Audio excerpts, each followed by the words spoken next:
Halo para penggemar Suyanto.id dimanapun berada, kita jumpa lagi. Semoga dalam keadaan Anda semua sehat, bahagia, dan sejahtera. Malam ini kita berada di channel Suyanto.id, sebuah channel untuk berbagi pengetahuan dan belajar sepanjang hayat. Kita bersyukur malam ini bisa bersama dengan Bapak Profesor Abdul Munir Mulkan. Beliau adalah yang terakhir sebagai Guru Besar Emeritus Universitas Muhammadiyah Surakarta. Sebelumnya beliau adalah Guru Besar UIN Sunan Kalijaga Yogyakarta. Banyak karya beliau, penulis buku, kolumnis yang bukunya banyak sekali. Kalau kita sebutkan satu persatu, kita malah nggak jadi ngobrol ini nanti. Halo Prof. Munir, Assalamualaikum warahmatullahi wabarakatuh. Waalaikumsalam warahmatullahi wabarakatuh. Sugeng dalu. Oke, sugeng dalu. Apa kabar Prof. Munir? Ini pray from home. Ya, ini kita harus menjaga kesehatan dengan baik, dengan protokol kesehatan yang baik. Ini hukum Tuhan, jadi sunatullah. Ya, amin. Ya, betul. Nah, para penggemar Suyanto.id, kita akan berdiskusi mengenai bagaimana sekiranya kita membumikan nilai-nilai Islam di dalam kehidupan akademik, kehidupan riset, dan kehidupan keseharian kita. Profesor Munir adalah pakarnya. Saya sendiri juga kadang-kadang kesulitan menempatkan antara nilai Islam ke dalam praktek-praktek kehidupan baik akademik non-akademik di dunia fana ini. Prof. Munir, bagaimana Prof. Munir? Beri pencerahan kepada kita semua.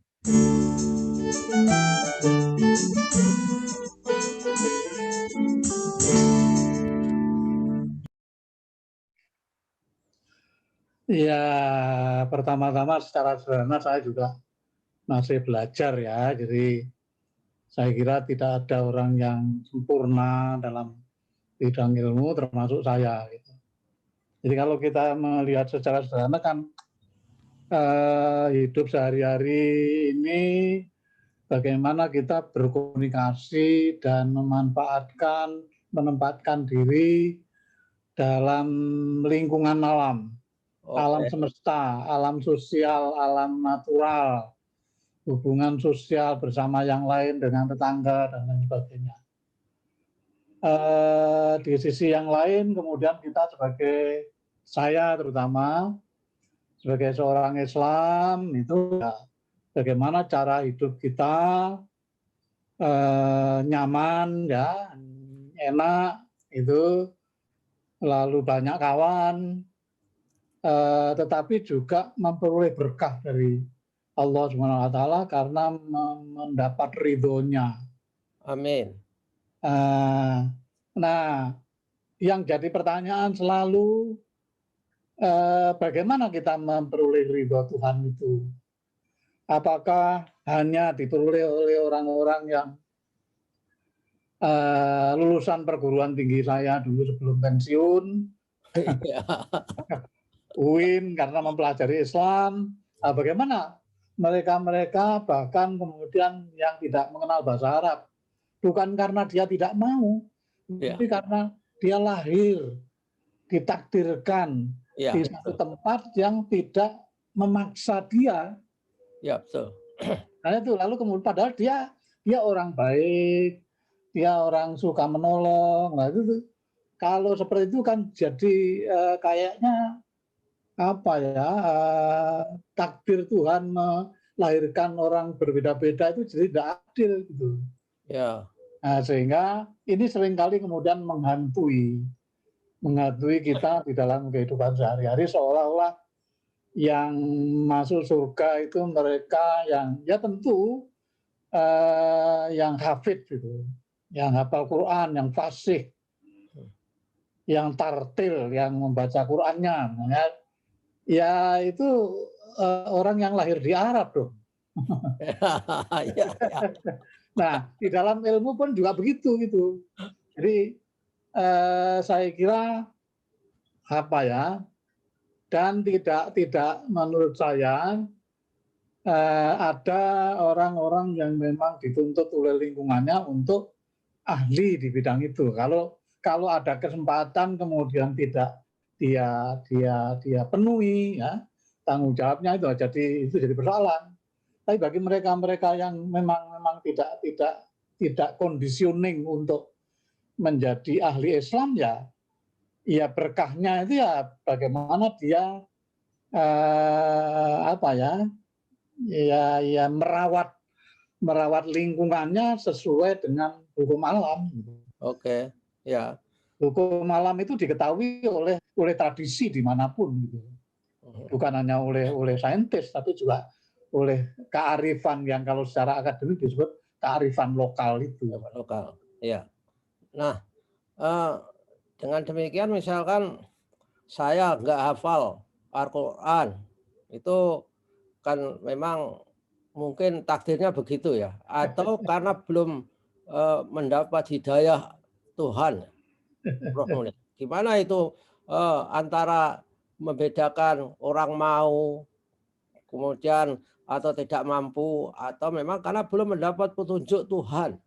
Ini kan menjadi persoalan pemikiran orang-orang yang mungkin tidak bisa mengikuti ajaran-ajaran yang seharusnya dilakukan dalam keislaman, Prof. Munir. Gimana ini penjelasannya? Iya, mungkin kalau bisa kita jelaskan tanda kutip secara akademik itu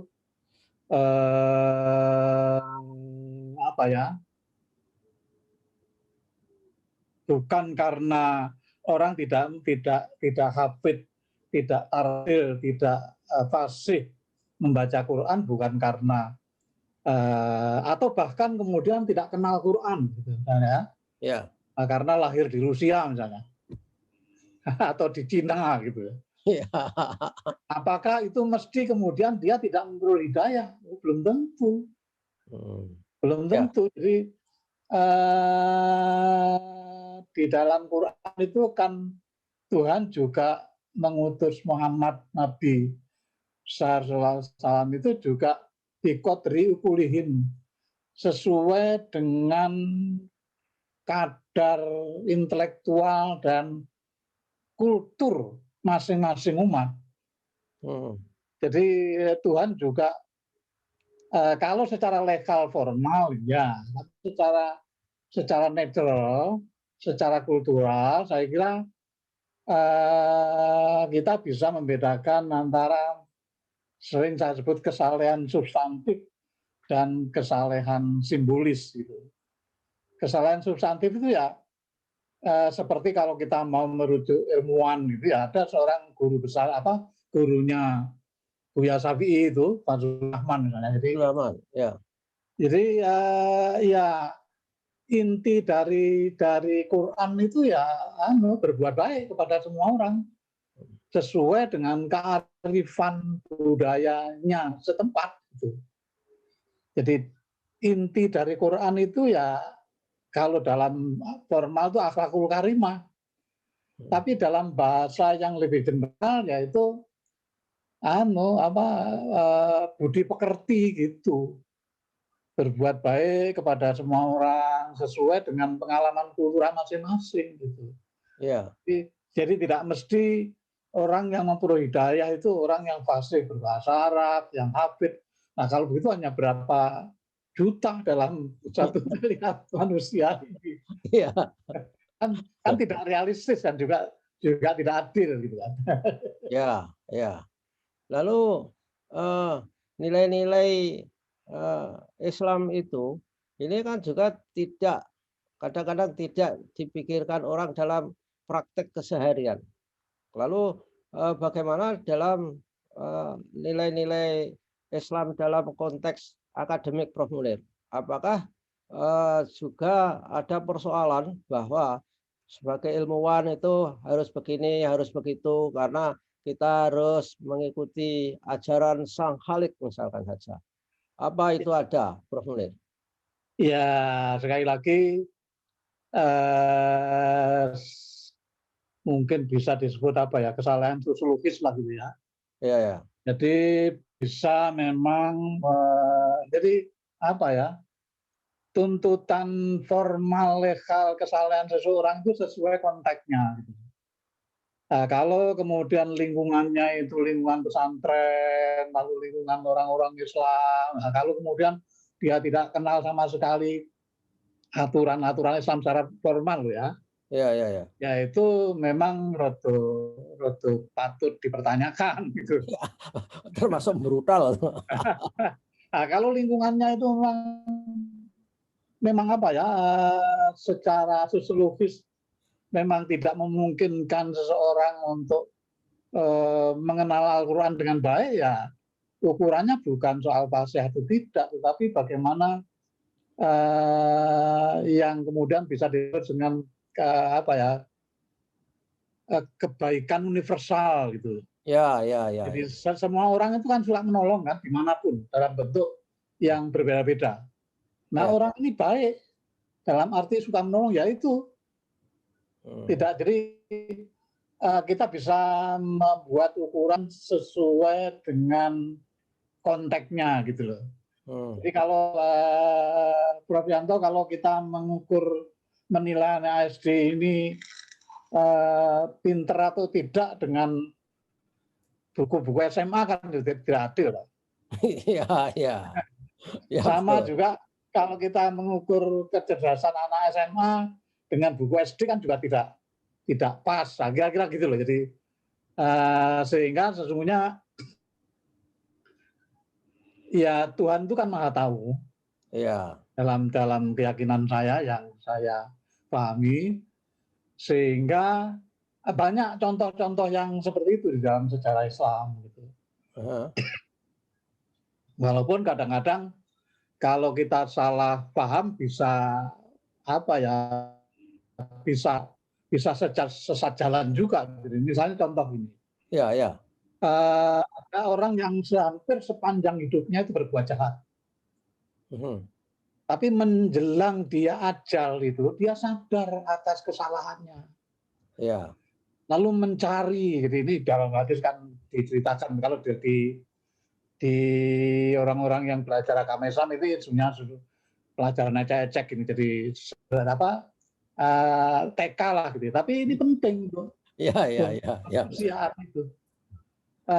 Menjelang dia ajal, jadi kalau kita bayangkan ya rata-rata usia harapan kita hidup itu kan berapa ya, 80-90 tahun lah ya. Ya. Kita usia 88 gitu kira-kira. Untuk membayangkan nyaris ajalnya itu ya. Dan orangnya sepanjang hidupnya jahat. Tapi beberapa tahun menjelang dia takdirnya kembali kepada Tuhan tuh sadar dia atas, kok saya jahat ya. Tapi bagaimana saya harus memperbaiki kejahatan saya. Saya tobatnya bagaimana, tidak tahu dia. Ya. Tapi dia jujur dalam pengertian terbuka gitu. Maka dia mencarilah guru gitu, datang ke satu tempat, dia ngaku apa kejahatannya sepanjang hidupnya. Lalu ya sering, ini tafsir saya, sering kali saya melukiskan ini ahli yang pertama ini ahli hukum positif. Oke, ya. Yang Mungkin ditanyai ya. kalau saya sebut itu kompian gitu kira-kira. Lalu dia hitung umur 10 padahal sepanjang hidupnya tuh jahatnya ndak karu-karuan. Lah piye oleh arep dikai ngapura karo Gusti Allah gitu kira-kira. Ya. Kita membandingkan tadi positivis kan. Ya. Wah yo angel no. Ora iso. Nah gitu terus ya karena putus asa dia sudah orangnya dibunuh sekalian gitu. Tetapi di batinnya tuh masih perang gitu. Ya. Gimana saya ini harus berbuat baik. Tapi nggak tahu saya caranya. Ya. Nah, dicari lagi. Tapi sekali lagi dia jujur terbuka gitu. Ya, betul. Dia cerita lagi ke seorang ahli gitu, bercerita tentang kejahatannya. Bahkan baru saja saya membunuh seorang ahli agama karena saya tidak memperoleh jalan untuk tobat gimana. Ya. Kalau ini saya seringkali melukiskan ini seorang politisi. Gitu. Oh ya. Jadi penuh perhitungan gitu. Oh, anu Mas, jan iso tapi aku ora ngerti aku lah. Oh, oke. Neng aku ndek kanca, gitu. Saya Ya, punya teman di sana tempatnya, ditunjuklah satu tempat, lalu dengan penuh penuh harapan, penuh kegembiraan, penuh semangat itu berangkatlah orang ini ke teman si ahli itu yang ditunjuk. ya Ya dirujuk tadi. tidaklah karena Gusti Allah itu, Ya, di tengah perjalanan dia meninggal. Wah, malaikat lalu berdebat, malaikat Ridwan dan malaikat apa neraka itu yang menjaga neraka. Oh, ini suul khotimah. Oh tidak, ini husnul khotimah. Jadi saya sering kali secara kalau di mahasiswa itu sering supaya menangkap mahasiswa itu. ya, Jadi kadang-kadang malaikat itu juga positivis juga gitu. Karena tidak selesai perdebatan itu, sekarang ya, diukur saja. Diukur dari tempat dia berniat tobat ya. sampai tujuan dia mencari tobat itu di mana dia meninggal. Diukur dia lewat dari garis tengah. Iya, iya, iya. Jadi sudah lebih banyak yang dijalani untuk menempuh Tobat. tujuan tobat. Belum tobat lah itu niat Oh, niat. mencari Oh, baru niat. cara Ya. untuk tobat. Lalu kemudian malaikat itu memutuskan akhirnya husnul khotimah dia. Oh, ya, ya, ya. Jadi ini jangan ditiru, tapi ini saya tibar bahwa sesungguhnya menurut pemahaman saya Tuhan itu tidak melihat pada apa ya simbol fisiknya, tetapi pada substansi niatnya itu. Niat. Begitu pula di dalam pergaulan hidup kita. Jadi dulu di Jogja itu kan ada ulama yang ya besar, tetapi begitu dekat dengan semua orang. Oke. Namanya Pak AR itu ya. Ya, Pak R. Ya. Ya kalau ditanya suatu saat dulu saya dekat dengan beliau ya, sering menemani ngaji kemana-mana gitu. Ketika ditanya dia pada pengajian di TVRI itu, ada seorang yang dia sepuh gitu, Ya. ingin belajar sholat. Gitu. Tapi dia tidak bisa karena sudah sepuh ya Ya. nggak apa-apa itu. Bisanya cuma Bismillah. Jadi Allahu Akbar takbiratul ihram ya Bismillah. Fatihah juga belum hafal ya Bismillah. Lalu ditanya pada Pak R, itu kira-kira diterima nggak sholatnya? Ya Pak R kan jawabnya secara kultural menurut saya. Ya Ya. diterima. Masa orang berbuat baik nggak diterima? Nah, tapi naik 10 tahun terus menurut Bismillah ya kebangetan. Nah, kira-kira itulah Pak Prof. Yanto, bagaimana kita melihat. Jadi kalau kita melihat hal positifis ya, nanti nggak ada orang yang masuk nerangan surga itu. Ya. Ya. Jadi dulu digambarkan masuk surga itu kan lewat Sirotol Mustaqim, Woto Galagil itu begitu licinnya dan sulitnya sehingga hampir tidak ada orang yang masuk surga. Ya, itu untuk menggambarkan betapa sulitnya kita ke surga, karena di surga itu akan banyak kenikmatan yang disediakan oleh Tuhan, saya kira. Sehingga Ya, harus ibaratnya berenang-renang ke hulu, berakit-rakit ke hulu, berenang ke tepian, mungkin ya. seperti itu. Nah, konteks ini sangat penting ya, di mana orang harus hidup, di mana orang harus beribadah, dan sama seperti saya kira karena Islam saya itu mungkin karena bapak ibu saya Islam. Sehingga saya kadang-kadang menyadari bahwa orang yang mu'alaf itu, insya Allah mungkin itu Islamnya, nilai-nilai Islamnya, penghayatannya itu lebih baik Lebih baik, mungkin Pak betul. Prof. Munir. Karena dengan Betul, kesadaran. Betul betul, nggak? betul, ya.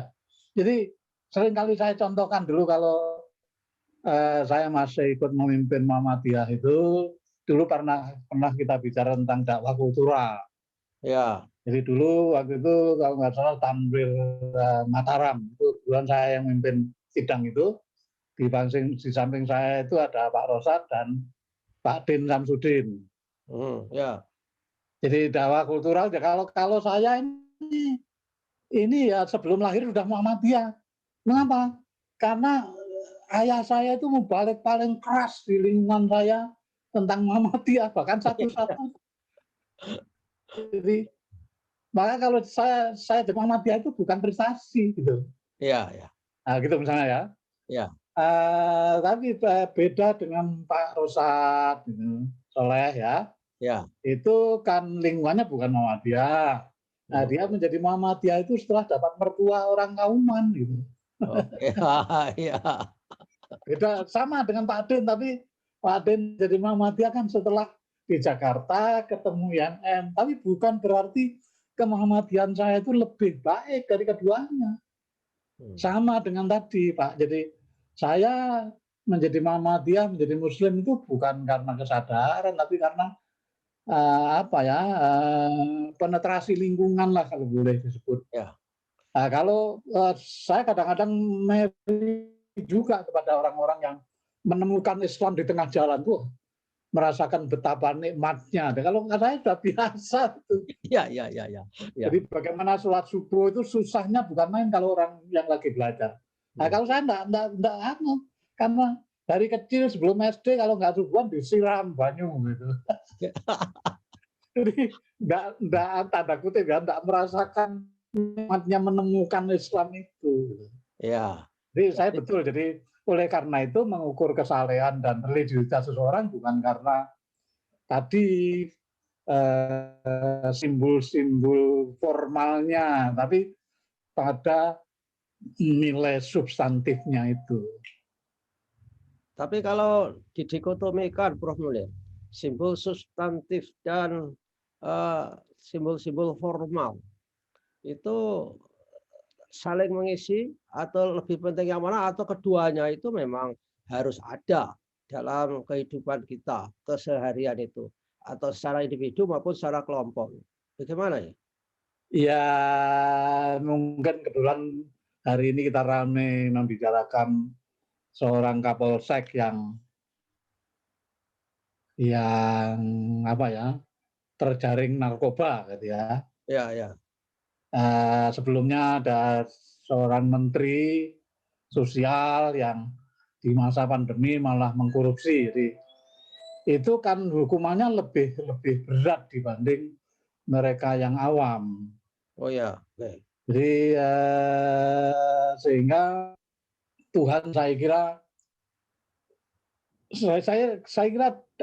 mungkin kalau kita secara akademik ya, dulu Nurholis Majid mengenalkan Gus Dur, mengenalkan kontekstualisasi itu loh. Jadi ya, betul. Tentu Tuhan akan berbeda melihat saya yang sejak kecil sudah hidup dalam lingkungan pesantren, tetapi karirnya Islamnya masih seperti ini, dibanding dengan orang yang itu tentu Tuhan yang bisa melihat kan.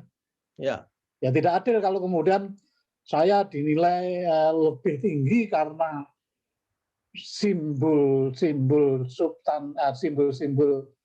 Islamnya secara simbolik itu lebih tinggi daripada yang lain, sehingga yang bagusnya ya saling mengisi. Jadi mereka yang secara sosiologis memang hidup di dalam lingkungan yang memungkinkan dia lebih memahami Islam itu juga ditambahi dengan kesalehan substantifnya itu. Ya, kalau begitu orang-orang yang hidup di lingkungan-lingkungan yang mana nilai-nilai Islamnya itu tidak menjadi simbol kolektif di situ, berarti privilege-nya lebih besar dong ya untuk masuk ke dalam lingkungan nilai Islam yang akhirnya bisa mendapatkan surganya, Prof. Munir. Oh iya, sesat nggak? Iya, jadi kebetulan saya kemarin ngaji dengan Prof. Din, jadi sudah beberapa minggu lah. Kebetulan saya diminta memberi komentar sedikit. Saya kebetulan lalu ingat surat Al-Baqarah kalau nggak salah ayat 214 itu. Jadi gini, Tuhan justru mengkritik orang-orang yang beriman itu yang menyangka dirinya masuk surga. Oke, ya. Jadi kasibatum am tadkhulul jannah walamma ya'tikum masalul ladzina kharsat, dan saya tidak hafal juga satu Apalagi saya. Jangan kamu kira kamu itu ahli surga sebelum kamu merasakan kesulitan yang demikian rumit yang dihadapi oleh Nabi besar Muhammad SAW dan para sahabatnya, sehingga orang-orang seperti Nabi Muhammad dan para mukminin pada waktu itu sempat ragu gitu loh.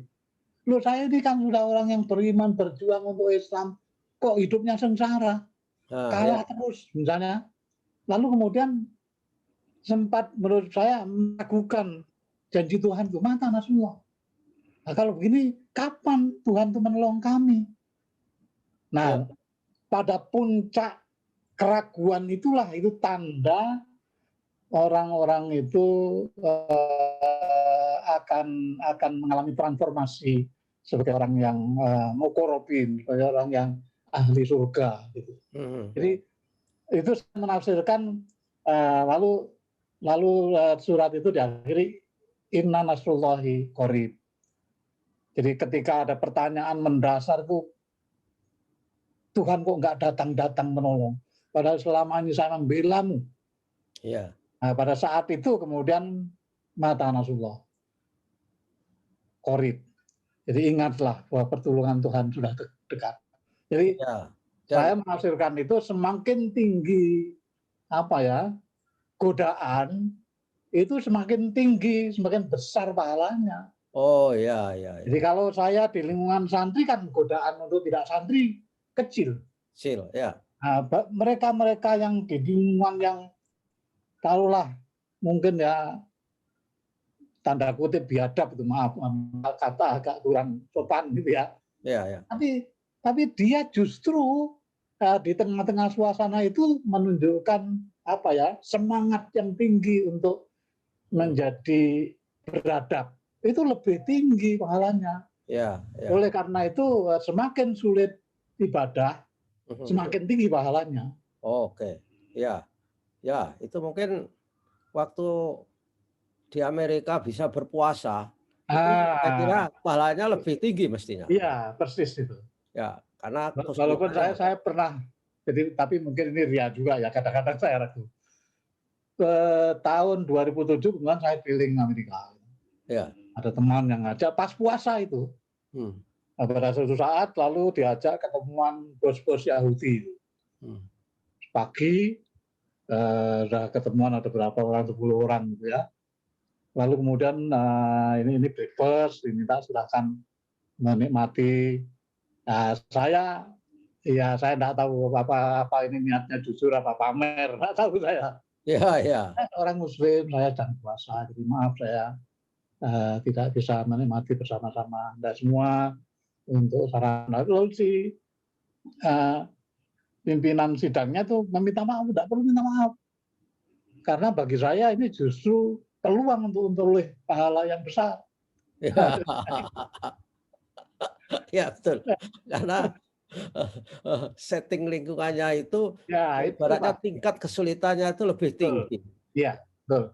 Jadi misalnya Bilal itu menghadapi kesulitan sedemikian rupa, disiksa untuk kemudian mengukurkan imannya, dia tetap bertahan. Nah itu baru kemudian dijamin dia masuk surga. Gitu.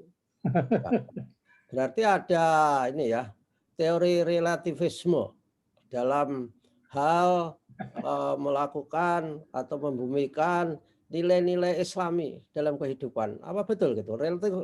Relativisme yang saya katakan adalah tergantung konteksnya itu. Iya betul. Secara hakiki begitu, tapi kadang-kadang relativismenya itu diksi itu sering kemudian nggak enak gitu ya. Tapi persisnya seperti itu. Dalam surat Ibrahim nomor 4 kalau nggak salah juga gitu. Wahyu itu diturunkan kepada sesuai dengan kadar intelektual umat gitu. Oke. Tapi kalau kita itu mengandalkan bahwa Tuhan Maha Tahu, itu kadang-kadang kalau dimanfaatkan oleh orang-orang yang tidak mempunyai niat untuk apa, meningkatkan derajat nilai-nilai keislamannya kan juga menjadi racun juga itu, Nah, Prof. ya, Nih.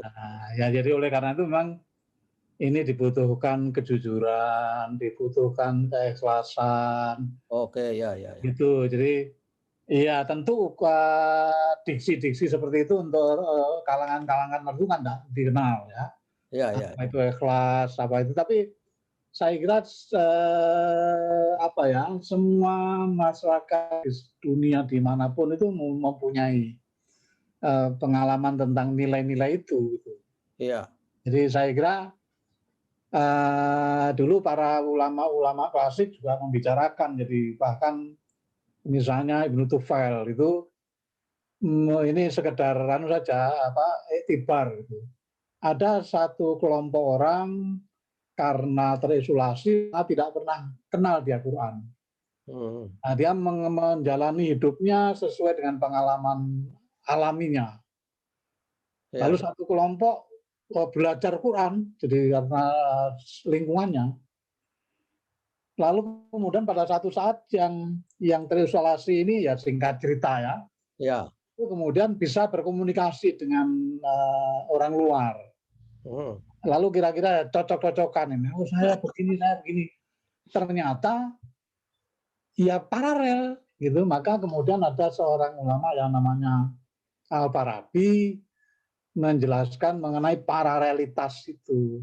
Oke. Ayat-ayat kauniyah dan ayat-ayat kauliyah. Ayat-ayat kauniyah itu ayat ya ilmu dan pengetahuan kita itu kan berkaitan dengan kenyataan yang ada di dunia ini. Mhm. Dan kenyataan alam ini kan Tuhan yang mencipta. Iya. Di sisi lain itu Tuhan mewahyukan melalui teks. Mhm. Jadi yang kemudian dibukukan dalam Al-Quran. Jadi Oke. kalau dua-duanya itu direkonstruksi secara jujur, ya objektif gitu, ini kan ketemu. Kalau tidak ketemu itu mungkin ada yang salah satu atau salah duanya. Jadi cara menafsirkan, merekonstruksi Quran yang teks itu mungkin salah, atau yang merekonstruksi dinamika alam ini yang salah, Mhm. atau dua-duanya salah. Iya. Nah, kalau dua-duanya benar ketemu itu. Gitu. Oh, ya, ya. Saya kira intinya Itu di dalam sejarah ada yang oke. Jadi menurut saya harus ada balance itu ya. Balance antara simbol-simbol formal dan substansi. Itu Pak Prof. Munir untuk yang terakhir komentar saya ini. Bisa nggak seperti itu? ya, ya, ya boleh balance atau mungkin lebih ke komunikasi, Oke. dialog gitu, buka-bukaan kartu gitu. Ya. Asal tidak ada kepentingan subjektif, saya sesuai dengan apa yang saya pahami selama ini harusnya ketemu. Oh, Walaupun ya, ya. formalnya justru satu kelompok itu tidak bersumber pada Quran, bahkan tidak kenal gitu. Oke, ya, ya, ya. Asal Tapi jujur, yang penting objektif gitu ya, itu bisa ketemu. oh, Karena dua-duanya bersumber dari ciptaan Tuhan. ya, ya, ya. Jadi tapi yang penting kejujuran dan keterbukaan, keikhlasan ini tadi adalah Itu dalam iya, dalam dalam riset yaitu objektivitas lah kira-kira gitu. ya, dan validitas. Nah, ya. Ini kan soal apa ya? Term apa istilah yang kita pakai apa berbasis bahasa Arab apa enggak kan gitu. Ya, ya, ya. Nah, Nah, soalnya saintis itu harusnya ya seorang ulama yang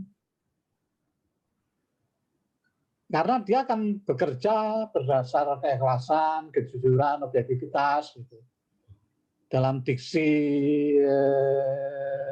kampus lama saya Iya. yaitu ikhlas kan gitu.